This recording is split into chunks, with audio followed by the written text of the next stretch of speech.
بسم الله الرحمن الرحيم. لا أقسم بهذا البلد وأنت حل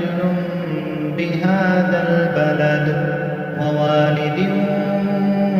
وما ولد لقد خلقنا الإنسان في كبد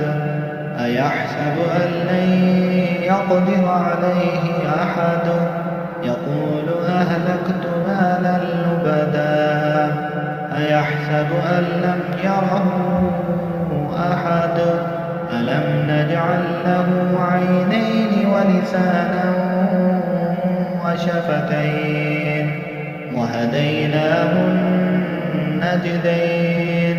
فلاقتحم العقبة وما أدراك ما العقبة فك رقبة أو إطعام في يوم ذي مسغبة يتيما ذا مقربة أو مسكينا ذا متربة ثم كان من الذين آمنوا وتواصوا بالصبر وتواصوا بالمرحمة أولئك أصحاب الميمنة والذين كفروا